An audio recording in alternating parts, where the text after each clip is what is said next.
what we've got today, or what I've got for you, it's rather than just, I don't want to reiterate everything that we did from the video, because hopefully a lot of people have had a chance to read that, and there's been some good response, so thank you very much, much appreciated. Always nice to get comments. The main thing is I've got some other examples that that I wanted to show you. One of the ones we've obviously come to now is going to be the more complicated side of things, being like poppy fields and things on those lines, which are not easy to go through. So I've got this example of a poppy field. I've also got these examples here. I've got 5 other examples of images that have been, some have been edited and some are still out of gamut even now.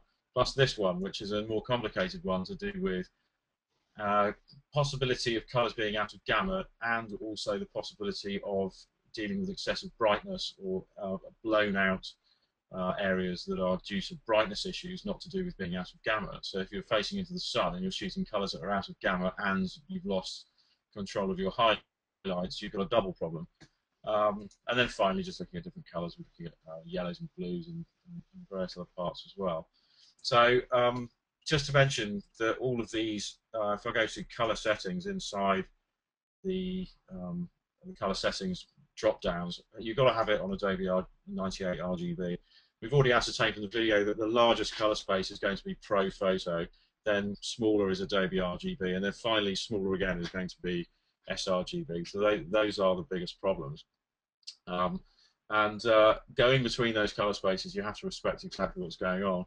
So I've got all that set up, and that's okay. So I'm just going to flip back to my Lightroom screen. Now this this Melissa RGB problem, which is if you did watch the video, you'll have some idea of what's going on. It's also to do with this particular histogram that you can see in the top right. Now, if I this is the fact that Lightroom doesn't work in Adobe 1998 or sRGB. It has its own profile that's Pro Photo-like. So the histogram isn't reflecting Adobe 1998. Is that correct? No, that's correct. It's not reflecting it at all. If I'm looking here, and I've basically looking at the histogram that I've got. The colours are sort of clipping out the bottom end, and if I end up pushing the histogram up, I seem to sort of rectify it, which seems to be pretty good. I've now seem to have got control of shadows and highlights, except the colour space that this is being represented in is Melissa RGB, which is very, very similar in colour space width or size to it's going to be to Pro Photo. Then when you change to Adobe RGB, you think, okay, well then I should be able to get control of things by using the soft proofing technique that we did before. So if I just press S on the keyboard, you'll see that the background has changed there, and I've now got my profile to Adobe RGB, and I'm completely, as you can see there, out of gamut, both in the highlights, shadows, clipping right out there. If I touch the top of this, you can see that's quite handy that I'm using a red image and the highlight warning is red, so it doesn't look too different, unfortunately. If I then go to sRGB and change it again, you can now see the problem's compounded yet further. So what control have you got to try and pull all of this back? Well, it's the shadows highlights thing again. So if we go to something like, we're trying to isolate the colours in particular, we could just try pulling back overall saturation, which is never going to work. But this is what we were ascertaining yesterday, that we want in a meeting we had before this webinar, that we wanted to show you again, was that this particular saturation, if I pull the saturation back, it doesn't matter how much I pull it back. Oh look, there we go. I finally got control of it there. So I've got, no longer have I got clipped highlights. What's happened? I mean, it's just gone literally three-quarters away to black and white. So this is no good.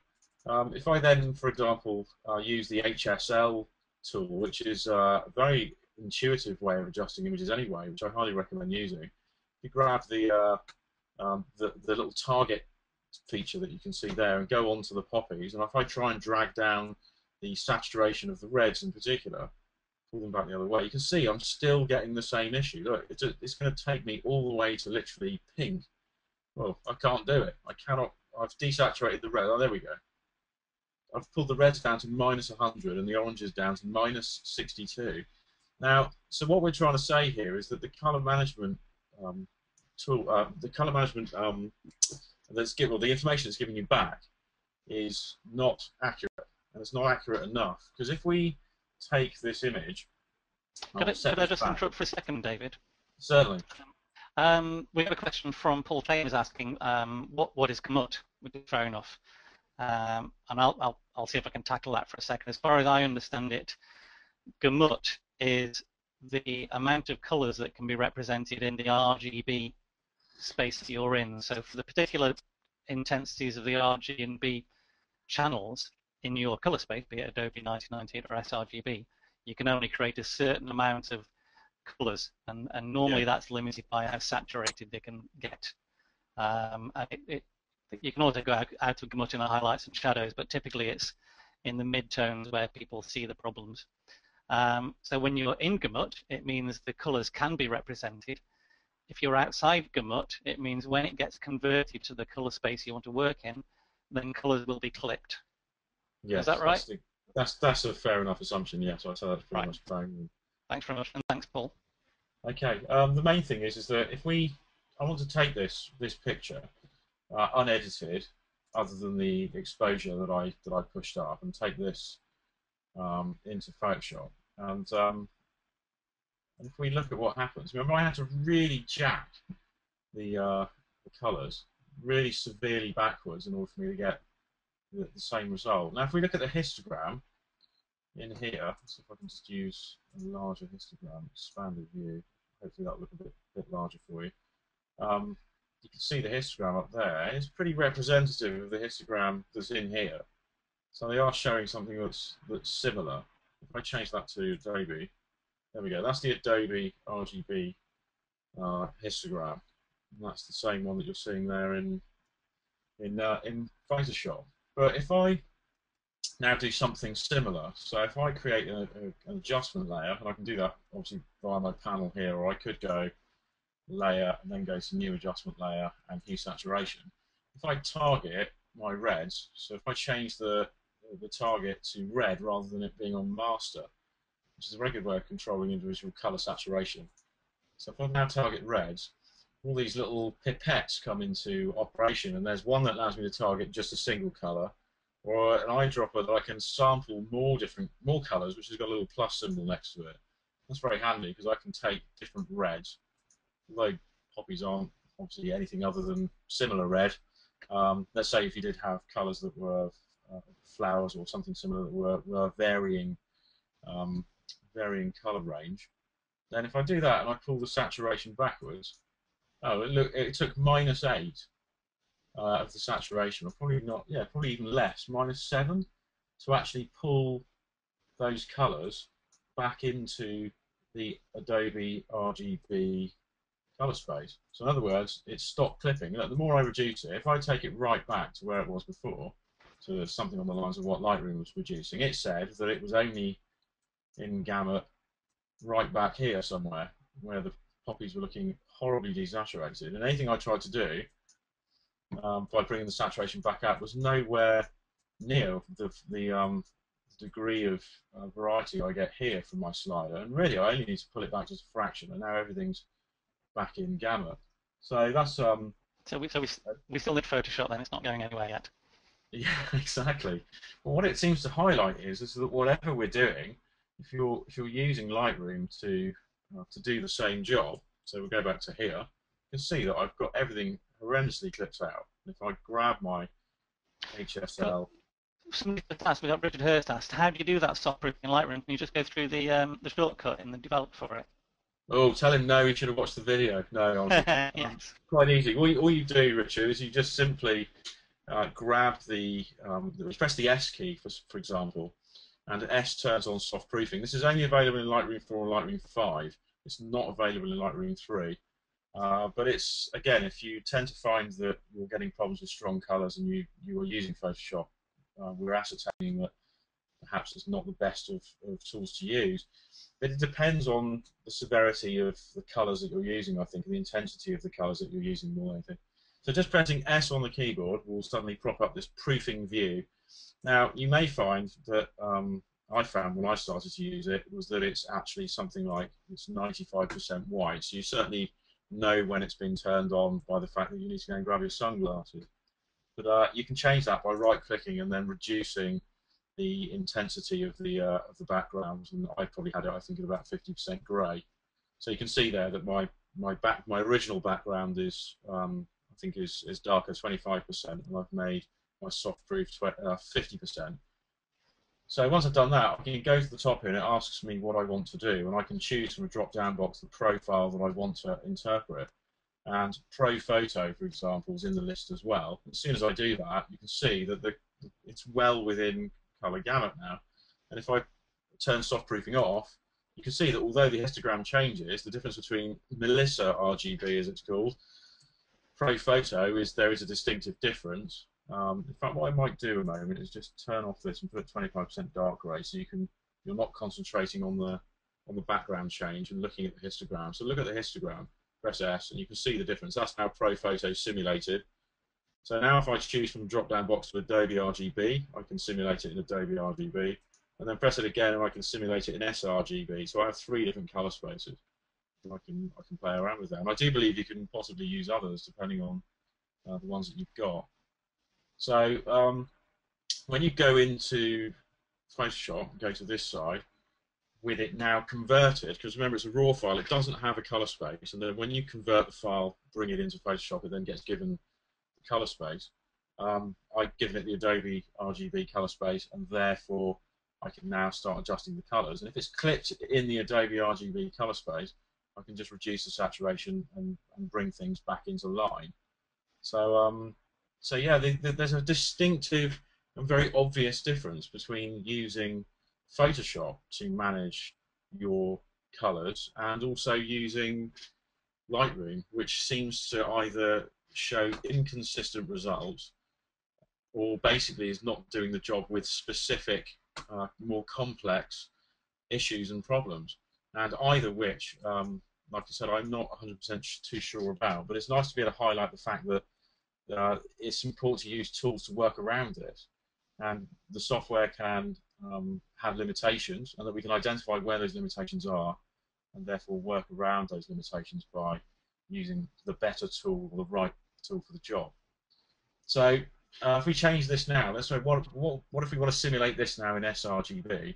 Well, from the video again, quite simply, we can go to View, and we can click on Proof Setup at the top and click Custom, and then we can simulate device being sRGB, and click OK.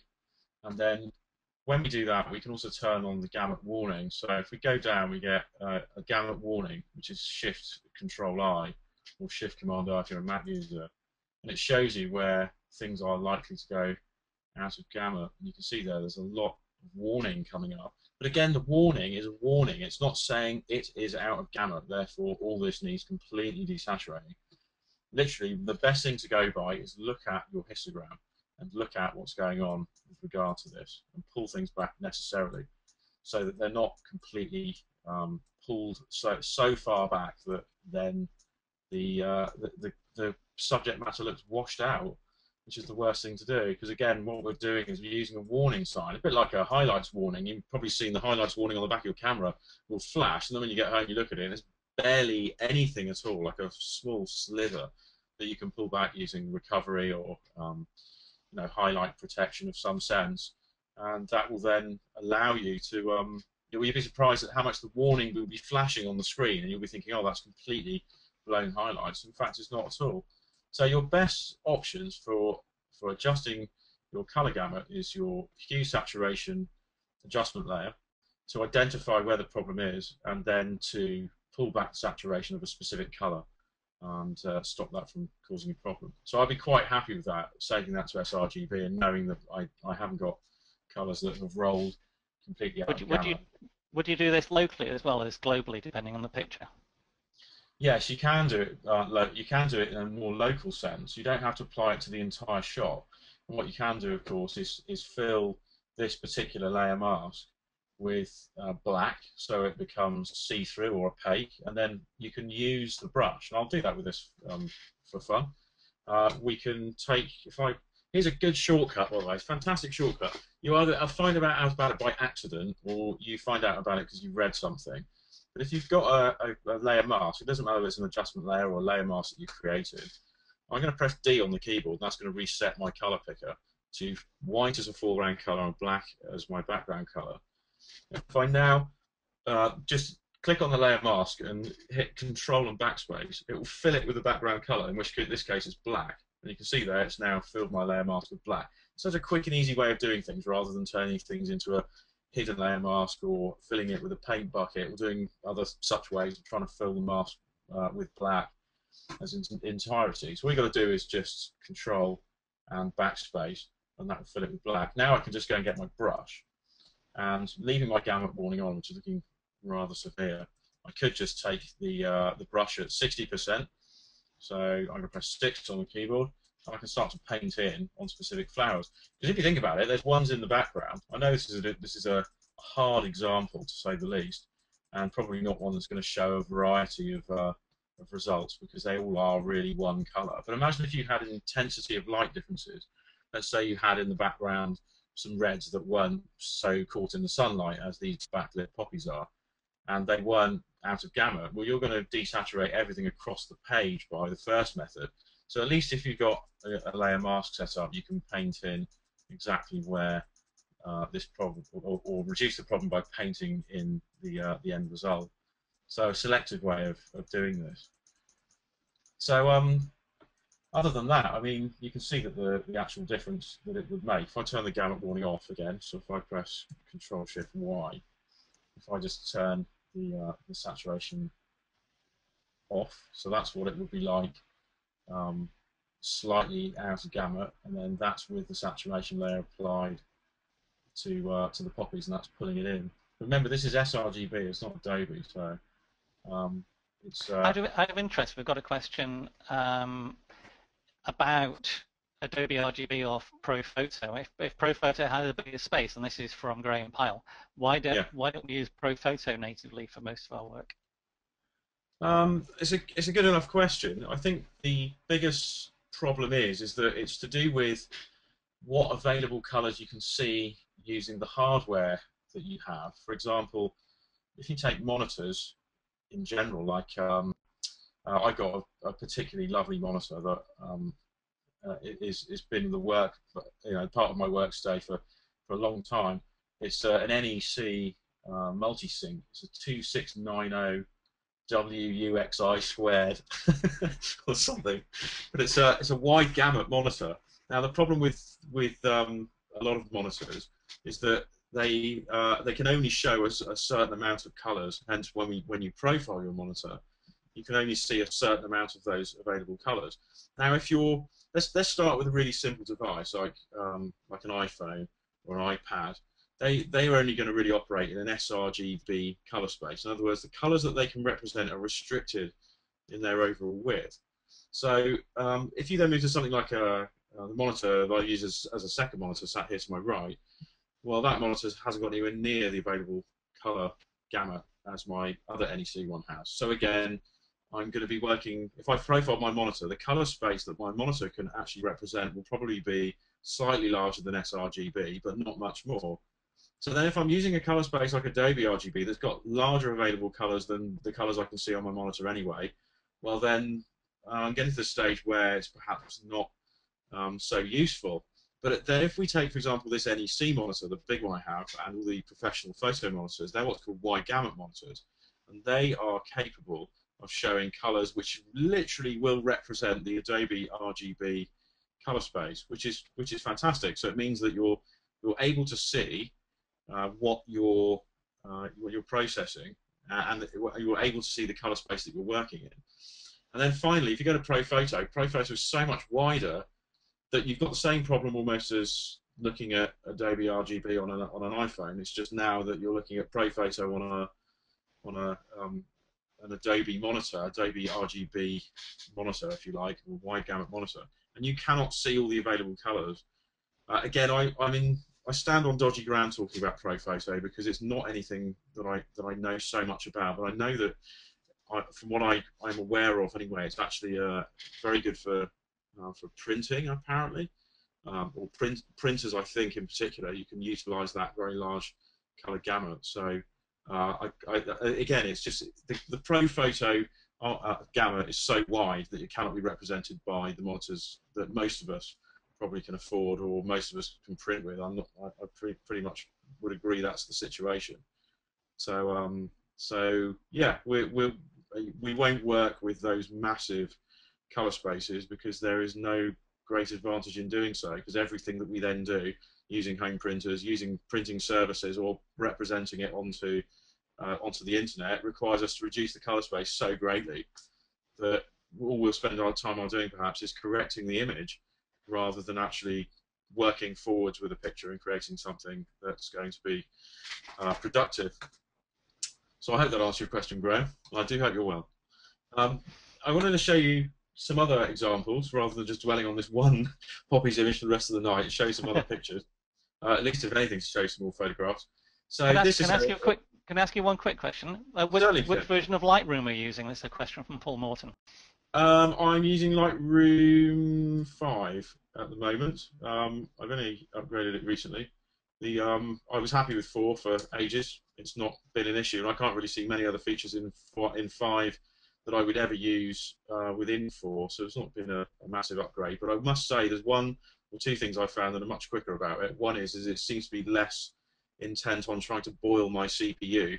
And those of you who work on laptops, you'll probably know exactly what I'm talking about. It can be so horrendous. You'll just listen to your hard drive, not hard drive, your CPU fan melting almost whilst it's trying to cool down the sensor. So it seems to be better from that perspective, but it still is very processor intensive.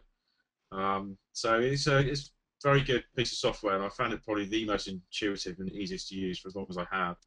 And if you're wondering why, and I do get this asked a lot when I do seminars and workshops, why just not use Camera Raw? It's because of the fact being that it's the amount of work that I have to work with, or the data that I have to work with. There's a great intensity of images that I'm trying to kick out and send off to stock libraries and to do things with, and it's the whole concept of being able to batch process images, not having XMP files littered all over my hard drive or over the folders where I keep my RAWs, and literally having everything in catalogs and being able to do things like flag pictures, select all the flag pictures, or an even greater one, which is a good tip, by the way, for removing hard drive clutter, is to work carefully through a folder, flagging all the images you've processed, maybe flagging the ones that you're not going to process but you think are quite great, and then selecting all of the unflagged pictures and hitting delete. So I find it very useful for that sort of stuff. And So how long? We've got a quick question from. Oh, hang on a second. Paul Chambers saying, how long on average do you spend checking things like this when you're working in Lightroom or Photoshop? what you mean, gamut and things on those lines? Yeah, gamut rather than, I mean, post-processing in general, but gamut in particular. Right. Okay. Well, I'll probably do a lot of this at the beginning. If I realise that there's going to be an issue, like for example this image that you're seeing now, the first thing I will try to work to do is bring everything into line before I then start changing the picture and adding contrast and boosting things to create a more aesthetic feel. This image that you're looking at here is actually an exposure blended 3 pictures that I took on the fringes of Dartmoor. We had this wonderful foggy week. We seem to get it. It's 2 years in a row now, September, beginning of September. I'm all over the moors taking photographs in the fog. It's fog every single day. It probably won't happen this year now, I've said that. Touch plywood that it does. So yeah, I do that. I will check the image. And you can see with this one that we've got this large orange sun that you can see in the top right corner. What I wanted to do was just show you, for example, once the pictures have been assembled, that it would have literally come down to a rather over-baked sort of orange area. And if I can go in, I'll just zoom in a bit and you can hopefully get some idea of the area of the sun that we have in question. If I go and take the, I'll use the reds again, I'll reduce saturation, I'll just click around this area where the orange is and I pull it back. You can see just a small drop in saturation and I brought back my histogram to a reasonable amount, which is good. But if I go the other way, just to show you, and I push upwards, can you see, right, we've got this big orange ball going on around the sun.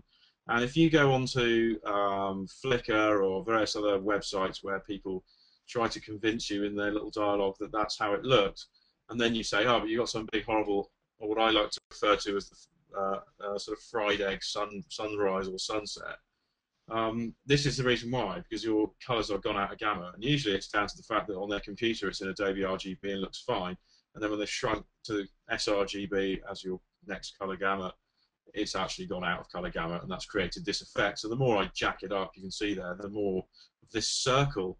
In fact, it looks like a heart shape to me now. So I heart sunrises. Um, but we got like you can see there, like a really big orange line that's going up around this area here, which is no good, and that's exactly the problem. Is it's gone out of gamma. I should Notice it's probably gone say out. if it's not appearing the same as David is describing, different monitors will show it differently depending on the bandwidth of the webinar software and Yeah. etc. So it might Okay. not look exactly the same as David's describing. Yeah. So if I pull this back, you can see that I completely remove that problem 100%, and it's really really good for doing this. And this is something you really need to consider with your sunrises or sunsets. Is that is and you'll never get control of the sun. Obviously, it's going to be a bright white burning dot, isn't it? But around that area, you can tell when the colours are going out of gamma, and you can use the gamma warning again. Look, for you, just turn that on again. There's my warning saying that's the area where it's going to go out of gamma. And the more I drag that backwards, the smaller this gets. But again, if I reduce it to the stage where it says that there's no longer a problem, the whole of the picture looks like it's got a black and white overlay actually added onto it. So again, this Yes. is it's a warning, but you use the histogram to ascertain what the problem is, and that's now within gamma. So I just wanted to show some other ones as well that's similar. Here's a hay bale shot taken a few years ago at sunset. And we've got a similar issue again. I can tell where the out gamma areas are going to be. It's going to be around here, or around where the lighter sort of yellows are. So again, quite simply, if I turn on the gamut warning, oh, maybe it's not then. It's not. Oh, there it It's the goes. other bits there. So yellow's in gamut, and the rest of it's going out apparently. So if I now go and sample my area, remember you can leave the gamut turned on, you can leave the gamut warning on, and then you can go and use the reds. I can then go and sample using the eyedropper around that area, pull it back a fraction. There we go. So there we go. It's in gamut with regard to the histogram, and not so with the warning. And then turn it off, and then we get something that looks more realistic. And this is the whole issue that I really like about all of this, is that this is half the problem why pictures look so totally over-processed, is because people aren't following these simple rules when it comes to colour. And then they go and post something online, and they'll sort of say, well, that looks a bit normal. Hooray, it looks normal. That's probably what it looked like, etc., etc.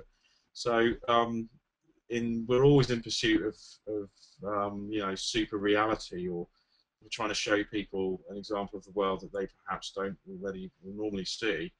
And this is half the issue, is that what you're trying to do, the computer is almost guiding you, going, no, no, no, no, that's not right, that's oversaturated, and you know it, and you like it, and it looks kind of great as it is, and but really, when it comes down to it, the biggest problem is it's a guideline that's helping you shape your pictures into looking more realistic anyway. So by adhering to those basics, you will find that your images will become more successful, especially if you check them for these glaring errors, which is what I would like to classify them as.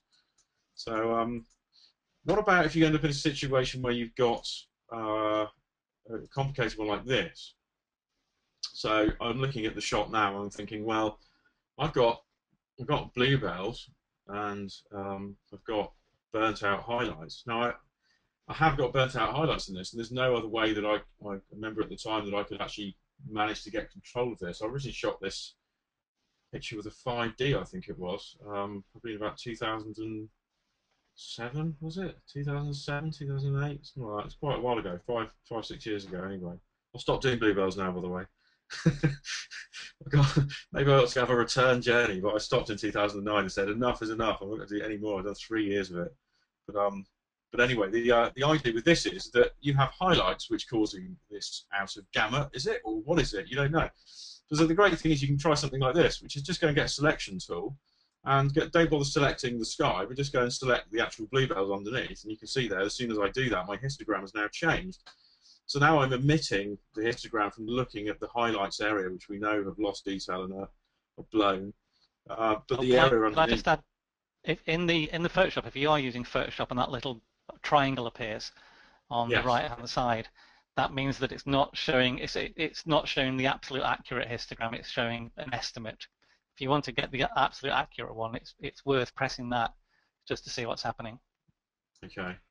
Right, there we go. I've now done that. I'll now press the Tim's triangle in the top right corner, and you can see there that it's actually just pushed things up very slightly. So some of these bluebells, the back end of the bluebells, which are caught in bright sunshine, are probably a little clip. But if we compare that now, if I just invert that selection and we look at the other half, you can see there's my problem, is that it's actually this upper part of the picture that's causing the issues, and the lower part of the picture was not. So if I, let's say for example, I now flip it back, so I'm now selecting the bottom part of the image. And you can do this just by pressing Command or Control Shift and I to invert the selection that you're using. If I now push up the saturation of the blues, so again I'll just go and select blue from my drop-down box, and then I can use the plus eyedropper. I can then just go in and have a look at it. I'll just go and take the bluebells sampled there, and I'll start pushing it up. And you can see it. Right, if I keep... Oh, I see what I've done now. I've gone and loaded it into a layer mask. So everything's starting to go, and if I can load that in a minute... No, it's not going. Why that isn't? Right, it's like a technical issue. What's that, They David? look as though they're going horrendously out of gamut in the shadows. Oh, it is. It's climbing in the shadows. I don't know if you can see there.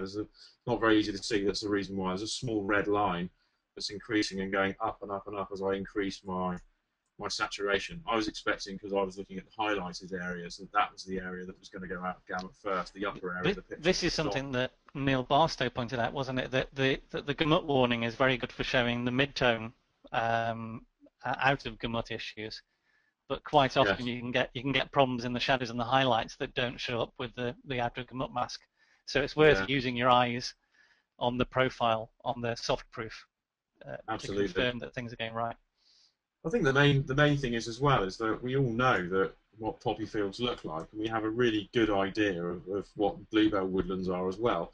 And you know as well as I do that when you head into a bluebell woodland, it doesn't look like they are incredibly, incredibly blue.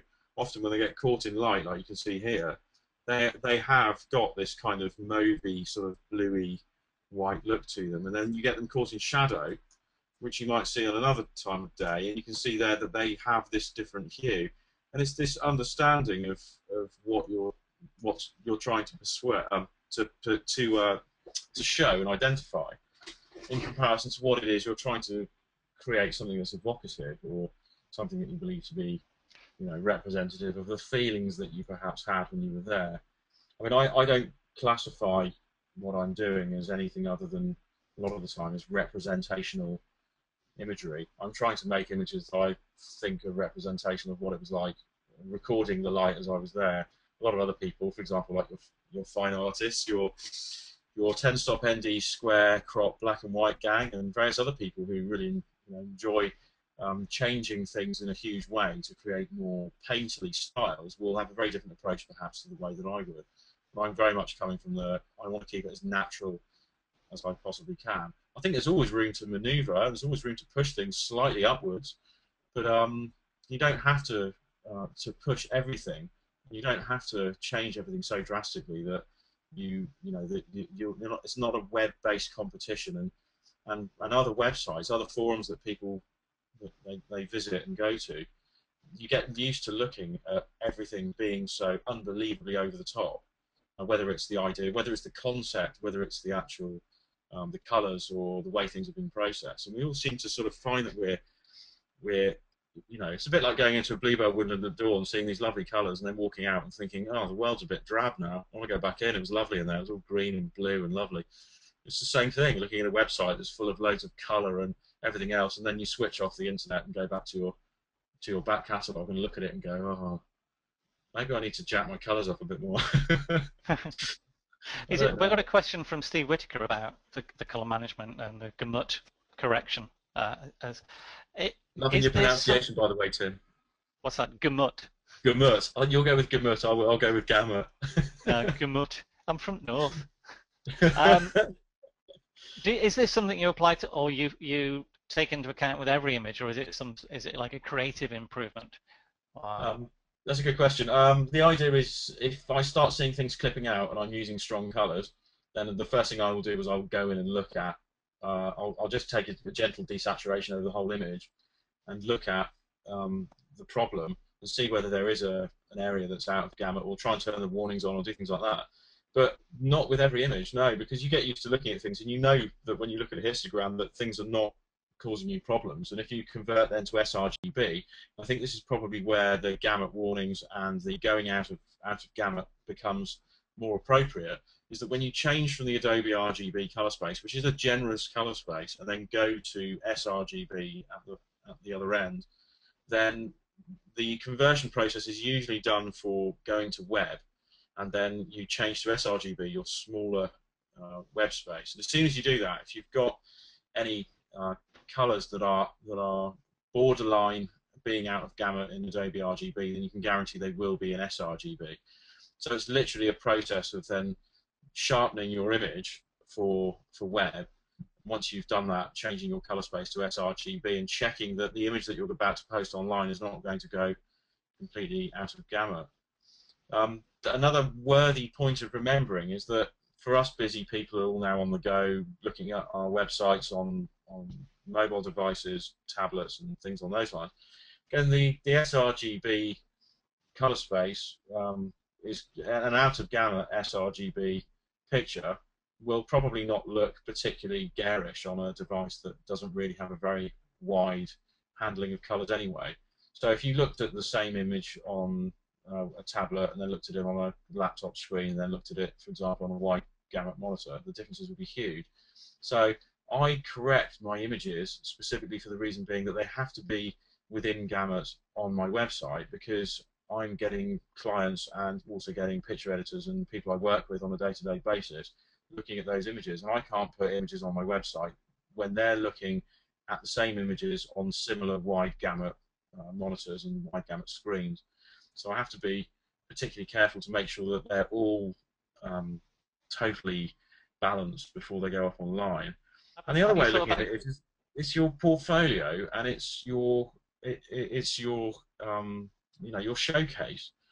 And finally, you don't want to be putting pictures up that are technically inaccurate. It's another really important factor.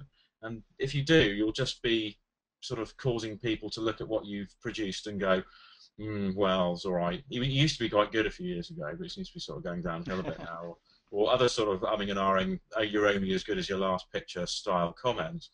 So it is. It's a process that I go through, and I just check very quickly once I've sharpened up an image that it's actually in gamut before I post it online, that it looks all right. And I sit here with my phone, my iPad, my MacBook, my PC, my other rubbish monitor that sits beside for my PC tools, and I look at the same image on all five to make sure that it looks okay.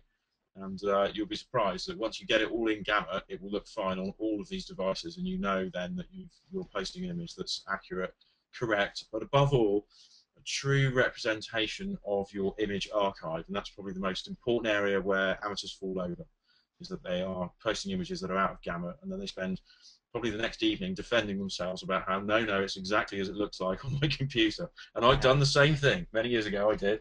Somebody it's said, very. no, you're a killer. Yeah, we're coming to the end of the a start of question session in a second. Yeah.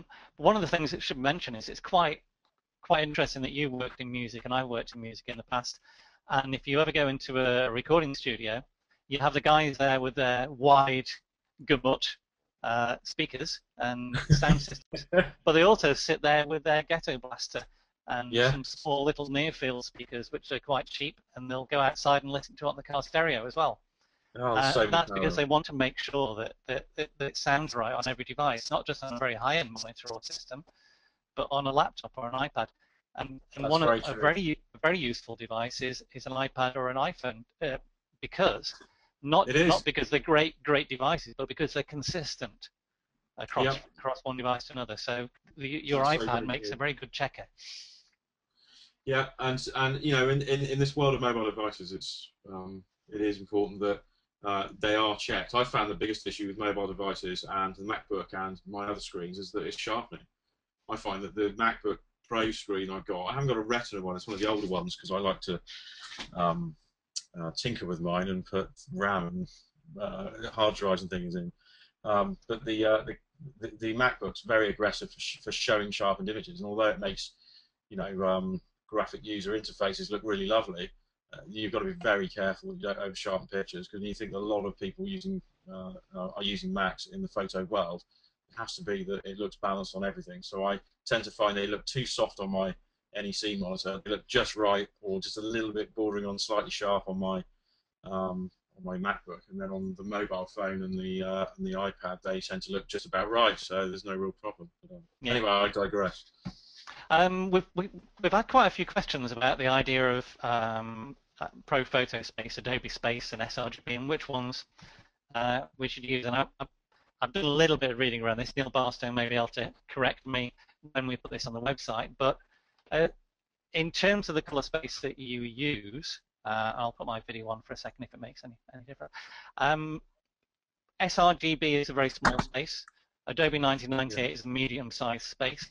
And ProPhoto is a very large space. Now, most people in printing would say try and use a color space that's set up for the type of output you're using. So if you're going to print and you're working around that, either use something like ProPhoto or a custom color space that might be more specific for your output. So when you're starting off, a lot of people have a working color space, which allows them to make corrections to a picture. Now, when you're in a working space, you might want a big space to be able to make adjustments. But when you come out to outputting it for a multi-device use, you might want to move to a slightly smaller space to say, right, this will now work probably quite well on a monitor, or you can send it to a pre-press and it will be okay. sRGB is really a bit of an odd one out, because it was originally invented for the television market when color televisions first came out. And the only use it has is that it's become a standard on the web.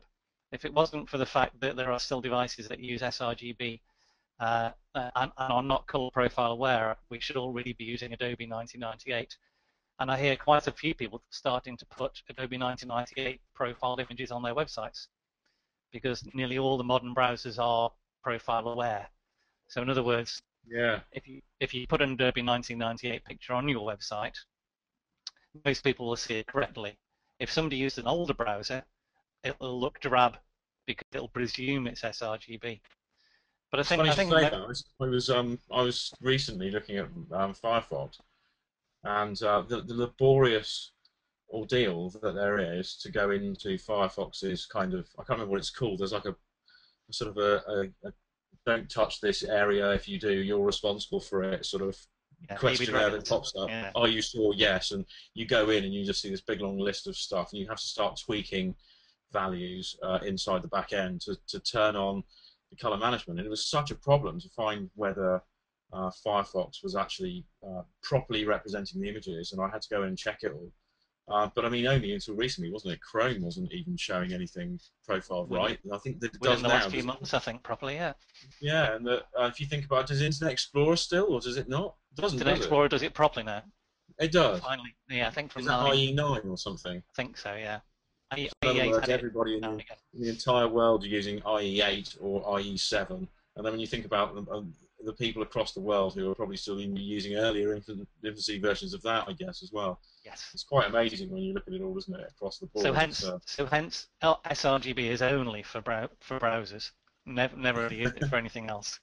Yeah, exactly, and it's annoying that it has to just shrink the color space down to such a small size simply for one specific answer. So, but I mean, I suppose overall, when you look at this, the fact that we all started off with 640 pixel wide websites, you know, that then we gave ourselves a generous 800 pixel width, and then finally, now, I mean, they're just all, what's it called? You should know, Tim. It's reactionary to the size of the web. Oh, yes. Yeah, adaptive. What's it called? Adaptive. There we go, an adaptive site. It just shows that overall, I suppose, that we just find our ways through and around, and in the end, we complain more, and an industry standard comes about, doesn't it? So, yeah. I think in terms of people asking whether they should be using ProPhoto or Adobe 98, I don't think it matters to a certain extent, as long as they're aware, even if they've got a very good monitor, they can't trust the monitor if they're using ProPhoto, because it may be that some colors aren't in in Gamut. So really the Yeah, only way they can test things is by printing them out. And I think a lot of yeah, people will agree to that. The only way to test something properly is to print it out on a high Gamut printer. yeah. Or No, if that you, is, and I think that when you look at this from my perspective as well, which is coming in from the web angle, or from well, I suppose I'm more web orientated than anything because that's how I do my business, and also obviously from high res files and things along those lines. I think that you just don't need to worry too greatly about it. I think if you match an Adobe RGB color space with a decent monitor, then you've got a very, very good workable space where you can see all the colors and you can see everything you're working with. Then when you come to put this on your website, as long as you're aware of the gamut warnings and various other aspects for them putting it onto your website, you're fine again.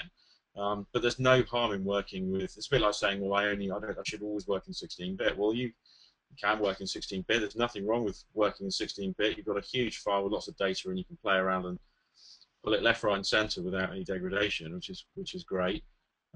But you don't have to. If you're just going to do minor alterations, you just might as well do it in 8-bit. It's not really going to matter. It's just that I started at the beginning in 16-bit. Someone told me to do everything in 16-bit. My whole entire archive is in 16-bit. So it's a sort of, I think you just get used to working standards, and we work with specific parameters. And as we've changed from CR2s to now, people say to me, "Well, why didn't you do things in DNG?" And because it's so wide, the topic is so wide overall, yeah, isn't it? That yeah. it doesn't matter in the end, as long as And very something often it's works. best to pick a standard, isn't it? Pick a standard and Yeah, stick to it. yes, exactly, and I think that's pretty much the case for doing it. We're going to go So, through a few questions at the end here now. yeah, no problem. We've got a question from Omar, which is, when a file is transferred from Lightroom to Photoshop, Adobe 1998 space, is color information lost? Is color information lost? But when you're converting Yeah, from a so CR, if you take a picture that like the poppies picture out of Lightroom yeah, and then export it into, I mean, presuming let's ignore soft proofing for a second. If you just export it, is color information um, lost? And I think I the would answer is say, probably maybe. yeah, I'd say probably not. I think the thing is that when it's actually in Lightroom, it doesn't have a color space because it's you're assigning it color space on conversion, aren't you? Yeah. Well, From like, it's in that Melissa Pro Photo space, isn't it? So it does yes, represent colors that are very saturated. I suppose if you take it then to Photoshop and don't, if it's out of Gamut and you move it into Adobe 1998, you could clip colors when yeah, you open it in Photoshop. yeah. So so it depends how saturated the pictures are. Yeah, I don't think you're losing colors in that sense. I think that you're assigning it a profile, and that profile has a specific width. And if the colors that you were trying to represent are outside of that color gamma to start with, then you probably are, I guess. But I wouldn't see it as a case of I'm losing data, therefore it's not a good idea to do that. I would always just see it as a case of I'm working in a specific color space that gives me a generous amount of colors. That's why I chose the color space to begin with, and I will adapt the image to suit the color space I'm working with. I suppose rather than worry too greatly about losing detail Okay. or data or anything. So, Well, thanks very much, Emma, for that. Rob Knights asked, how do you cope with, I mean, he actually asked, if you were soft proofing and processing and soft profiling mode to get your colors in Gamut as you want them, can you then export them from Lightroom using the set color space to retain your edits? Now, I think what he's talking about is if you have multiple exports, so if you're exporting to sRGB and Adobe 1998, can you actually save the changes you made for each type of export? I don't know. That's a good Do you question, create actually. I don't. copies, virtual copies of? You could do. You could create virtual copies and proof them, and then you could export those different virtual copies as sRGB or as Adobe or whatever you felt like doing, I guess. Export Do them you just into. export them as you need them and just keep the master file? Yeah, I suppose all I ever do is that. I mean, I'll just export the images that I require and then bring them in as necessary. I'm a great user of being very tidy, or a great fan of being very tidy with everything full stop. yeah. And I do obviously quite tentatively sit there with my, as I said earlier, with my unflagged pictures, where it says, "Do you wish to delete 981 pictures from your folder of 1010?" So, Yeah. are you sure? I'd like an "Are you sure" box, but sometimes get really worried about things like that. But yeah, I am very tidy when it comes to these sorts of things anyway. So I try not to create multiple versions, and that's one of the reasons why I like using Lightroom full stop anyway. Was the fact it didn't throw XMP files everywhere. But although I'm going Yep. slightly off topic, I guess. I probably just look at the one. I'm just checking the question.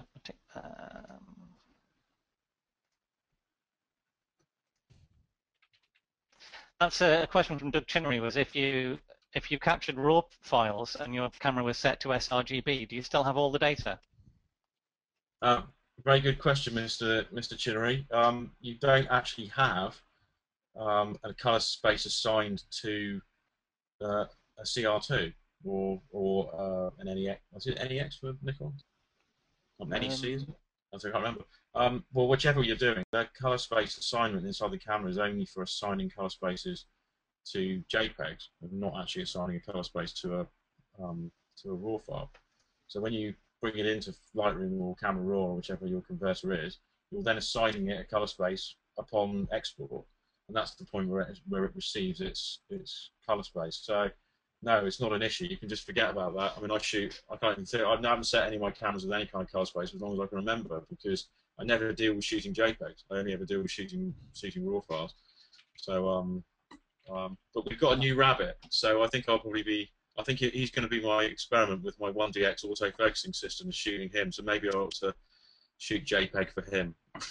oh, is he out to Gumut in by default?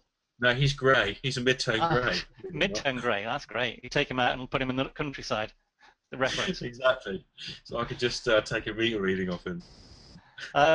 We've got another couple of questions. In lighting conditions, do you actually care about the lighting conditions or the color conditions around your monitor when you're profiling? Do you, in terms of having anything? Um, no, that's a good enough question. I mean, I'm deep into my office here. I've got a window back over there, and I've got a pretty horrible, mucky light that I've got sort of a bit yellowy. But yeah, it's probably an area that I should address. I've actually got the spider with that kind of like um, room setting thing on it, where it can monitor sort of what's going on and what lighting changes are going on at the same time, which I find quite useful. But no, I must admit, I tend to find that this monitor in particular, that this one I'm using, it's always been consistent. I tell you what, I do quite a lot is because I work on things as projects, and maybe other people work in different ways, where they will work on, maybe you'll cherry pick 3 pictures out of the night shoot, and then that's the end of it. Because I have to rinse everything through folders. I go to a location, I may be there for a few days, and I'll take the images I need to do.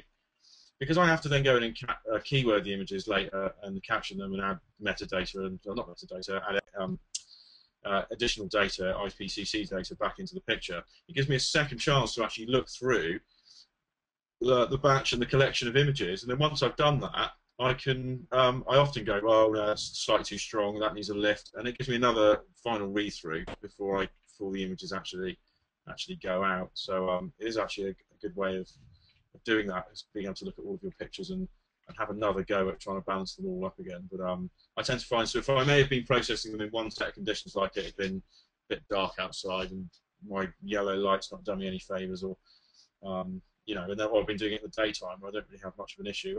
I find that the monitor seems to be so accurate anyway. It doesn't.